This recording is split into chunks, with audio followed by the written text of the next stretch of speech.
The broadcast is now starting. All attendees are in listen-only mode. Well, good morning, good afternoon, good evening, everyone. Thank you very much for your patience. I've been having some technical difficulty, but I'm very excited about to share with you tonight how to follow up part two with your network marketing, prospecting company, and how to do it in a professional way, because it's all about how to turn a not now into a right now, and what I've been reading and educating myself through different people, different places. And I just love, love, love what I'm going to share tonight. There's a lot more from part two that I wish I had time to put in. But at the end of the day, if you want to read the whole book, you can get it on Kindle. I believe it's like $3. And it's an amazing book from Keith and Tom Big Al Schreider. Amazing leaders in network marketing and MLM industry and profession. So again, we are here tonight to share how to do some great follow-up through Global Wealth Trade and the fastest designer fashion house in the world. And I'm very proud to be here. My name is Anne-Marie Chantal, and here we go. So let's get on started today. So we talked earlier last week about different ways to make sure that, you know, like how to follow up with some people. But we left out with basically how sometimes it's hard to find out exactly what our prospect is looking for.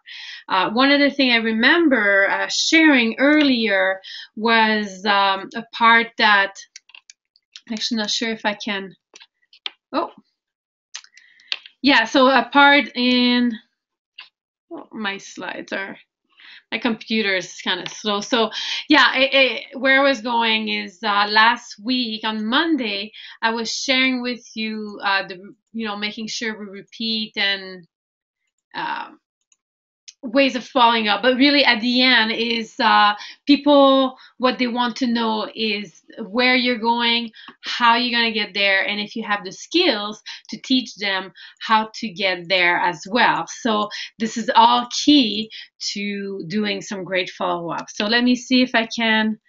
Oh, I have to go through the whole training from last week very quickly here, which I'm sure you've seen this. If you have not seen this, it is on my YouTube channel. I recorded the training, and this training is also recording tonight. So if I go too fast, or if you need to go back or send to your new consultant, then it's there for you. So let's move on with how, sometimes it is hard to find how exactly what our prospect is looking for. And some prospect what look for is a way to create your movie.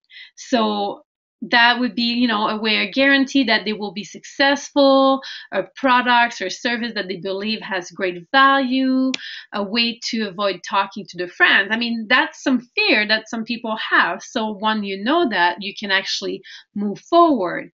It could be a chance to do something exciting for them. It could be a way to become super rich, or something that they're not, or something that's not overpriced, or maybe they're looking for a mentor that understands their situation. And that brings no rejection. Nobody wants to be rejected. So if we don't know exactly what our prospect is looking for in an opportunity, then then how can we serve them? Right? We don't want to waste their time by presenting additional information that isn't relevant to their decision. But our potential partner seldom open to us. So there's an initial level of distrust in our first conversation. Prospects hold back from disclosing what their wants and feeling. And it's probably the fear of the high pressure sales technique that they've been exposed to, when they start sharing their hot buttons. So you want to create the movie, right, by asking the right questions. So the movie techniques, this method will be for your prospect to talk about his needs and wants and ambitions and what is important to him or her, right? And it's easy. I mean, in your conversation with the prospect, might say this, something like, is it easy to find exactly what you want when you know exactly what you're looking for, right? So imagine you are a big time Hollywood producer and you have the power to create any movie you desire. If you create a movie of your perfect opportunity, what does that opportunity would look like? And what do you see?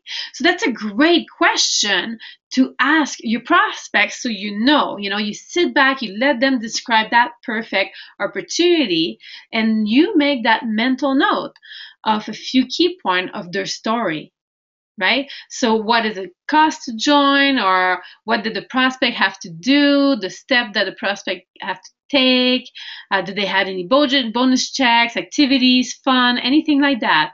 And then you ask the prospect, how soon would you like that perfect opportunity to start happening in your life, right? So of course they're going to probably answer something like, well, I'd love this right now. But there's the catch. Your prospect described the perfect opportunity to you, and your opportunity doesn't even come close to the vision of them, right? So it's probably not the opportunity, so come close to that perfect vision. So what you do next is you try something like, wow, that would be awesome. A perfect opportunity in a perfect world. I guess you and I know that nothing in life is perfect, but hey, we can dream. And the most important thing we can do in a business is to get into the business. So why not? Why not? While no opportunity is perfect, we can start building our business to get as close as possible. And the difference is this: dreamer just dream. Successful people describe their dreams and then start working on making that dream happen. When the time is right for you, let's work together on making this business as close to your perfect dream as possible. So those are the key points that I just share with you. And notice that you didn't try to push for a close in the statement. You didn't lose rapport with your prospect for being too pushy. Instead, you accomplished these 4 things, which I'll be sharing here. So number 1, you find out what the prospect is thinking, the criteria that he or she was using to make a decision to go forward, right? Number 2 would be you politely let the prospect know that nothing is perfect.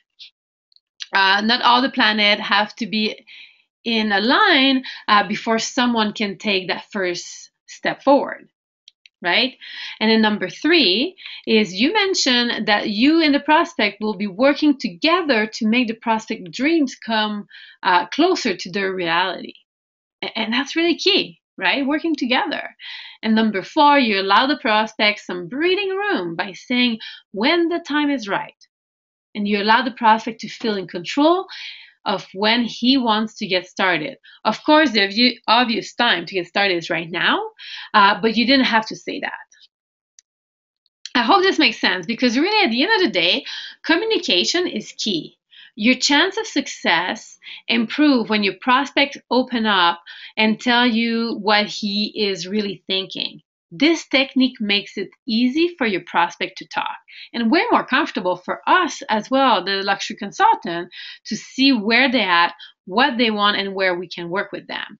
So you can use this technique whenever you're presenting or just prospecting, and you'll never lose rapport that way, because people will actually be grateful that you can understand what their needs are and go forward to where they're at, versus trying to pursue them to do something they won't want because they think they don't understand you. So I hope this makes a lot of sense. Let me just put this away. So back here. So the proposal, here's a fun story. Let's say during his lunch break in the local park, a young single man said to himself, "Today is a good day to find a wife." So here you go. He walks up to the first woman he sees and asks, "Honey, will you marry me?" You know, a shocked look across the woman's face, and she rushed around him and quickly ran away. The young man thinks, maybe I asked my question too quickly and she didn't understand. So the next woman he walks by, he shot, "Will you marry me?" Well, what are the odds? She too ran away without answering his question. What could be wrong here? I guess he's confused. He looks at his clothes. Well, I'm well dressed. He checks his breath, and everything smells okay. And he even has his work badge clip still on, so obviously he has a job. So after a few more failures, the young man returned to work. He wondered why every woman say no or simply hurry away. And then the reason became clear in his mind. Yes, his prospect just need a chance to build rapport, so there is trust and belief. See, the thing is that people don't want to do business with people they don't know, that people they don't trust or believe, right? So it turns out it is hard to build trust and belief if you're shouting at women passing by at the park, not the ideal way to create a long-term relationship. I'm sure you'd agree with me here that that's not the way to do it. But what do we do in network marketing? Often a normal ways when we get excited, that's what we do, and then we wonder why do we get rejected. And that's just because there's no formal relationship that has happened here. There's no initial meeting, initial dates. So basically you want that initial meeting and then the initial date and then the repeat date, right? Sometimes you'll have a long telephone conversation. You'll be meeting someone's friend, meeting the family, talking about future plan, etc. After all, the follow-up to the initial meeting, then the original question, will you marry me? Right? That will have a better chance to succeed. But with business, it's the same. Will you join me in the business? Well, how about our prospect? Won't they feel more comfortable after multiple contacts and chances to build some sort of relationship of like and trust? Of course, right? So because we don't have a solid rapport with some prospect, we don't immediately make the commitment to join. And the more hype and benefits we throw at them on the initial contact, the faster they want to run away. So make sure you take a look at that you have, it's like dating, right? You want to do one thing after another. And how do we do that? Well, it's pretty cool because you can do that very simply by having different different way. I had something I wanted to share and I lost it here. Let me just find it quickly here. Just give me a second because I wanted to share the prospect are in a trance, and that's really, really important. And I put some notes, and I'm just looking at my notes where I wrote them. I mean, I can remember most of them, but I prefer having my notes so I can make sure that I share with you properly what I'm doing right now. So prospect are in a trance. So where I'm going here is that information are overloaded, and so is advertisement, right? What that means is that people receive all kinds of different email, endless emails. Social media is always bombarding them with things, so the prospect become blur after all what they see. So with a little effort, we can stand out more from the crowd, right? So let's say, for example, we could do a campaign. right? We could do live tours, right? Live tours are a great way. Events, you can invite your prospect, or if you look at it as a date. I mean, we're talking about business here, so it's not a date, but having those long conversation, a third party, a story, a third party here. You can invite them to a fashion show. You can have them to a house party. I mean, there's different ways, and all these ways will create that, not just the initial date, but the follow-ups. Oh, I'm so excited, we're the brand just expanded with this, or we're having this campaign. I'm going towards to win this free trip coming up. We're having this event. Oh, you do this for a living. I know somebody used to do that. I'd love to connect you with them, right? So you want to find a way where you can follow up with any of these things that I just mentioned here. I mean, in summary, remember that most of your prospects are pre-sold, and they want your opportunity and our products. They want a better life. They want more money, more time, more freedom. And all of this, we offer it to them. So by taking the attitude that your prospects already want what we have to offer, your follow-up will be a lot more fun. You will spend your time helping your prospect to feel more comfortable, helping them overcome internal objection, and helping them focus on all the good that can come from doing business with you. Now remember, not everyone will decide instantly. It takes follow-up. So help these people feel comfortable with you as you move them forward in their decision-making journey. Right? So this is what I put together for you guys tonight, because I knew that follow-up is a very, very important step, and that everybody can increase and get better at following up every day. You can be a top earner or brand new in this company. It doesn't matter who you are. Follow-up is what makes us money, and it's what we need to build with our potential partner. So this is what I have tonight. Again, thank you so much for your patience with my technical difficulty I had. I hope you got amazing value from this. I strongly suggest you to keep open-minded in terms of your self-development and your training, and start reading other books as well around. So this is an amazing book, How to Follow Up with Big Al Schreider. Now, if there's any questions, as always, you can write them down into the question mark here down below. You can always reach me at any time: Facebook, text, email, call me.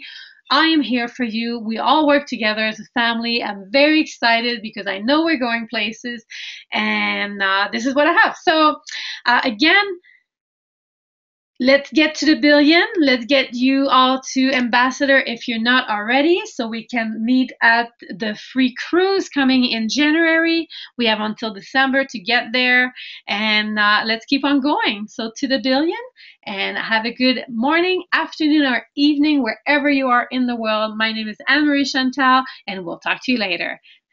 Have a good one. Bye-bye.